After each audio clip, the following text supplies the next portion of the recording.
Well, I'm here today to talk about a space. Normally there are paper hangings here, bed hangings, a valance, a canopy, drapes, etc. You can hear more about these from colleagues of mine who will be talking about the conservation project itself. The paper, why is it significant? Why is it important? It was created in the sort of 1870s. A company called Pavi, Preto and Company, who were based in London, exhibited an example of printed paper used as a fabric in 1872 in the London International Exhibition. So why were they doing this? Well, it's basically a form of chintz. It was created to look like chintz. Chintz is a fabric that originated in India. The word chintz actually comes from the Hindi word for chint, which is all about colour and variance.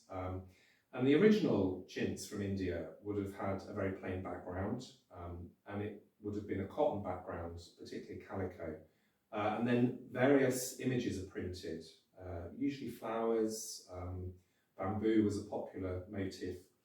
But it was printed in really high, really bright colours, and this is what's significant.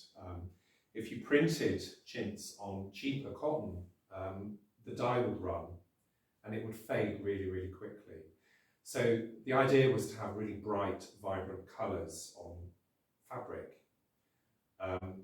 What would happen traditionally is the wealthy would have bed hangings made of chintz, such as we sort of have here.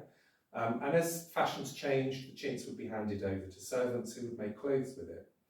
And that's really by sort of the 1700s, the fashion for chintz fabric in clothes grew.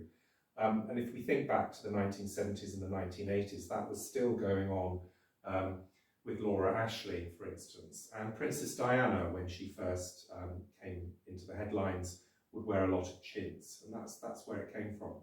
But again, still quite muted in colour.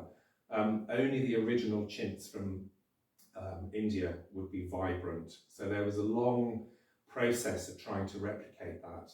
And Pavi, Preto and Company in London were one of the companies that were able to reproduce chintz, but they did it on paper. And the paper, such as the hangings that normally hang here, was then varnished. So it created a really vibrant bed hanging in this case. When we actually look at the hangings here now, that vibrancy has gone, and that's why they need to be conserved. We want to get that vibrancy back. We need to protect the fabric itself. As paper, it's very, very fragile. So it's a complex conservation project. But at some point in 2023, these paper hangings are going to return to this space, the Naples bedroom here at Mount Stewart. And I really look forward to that, because we'll then be able to open up this space and share more of the stories about the people who were here and the lives that they lived.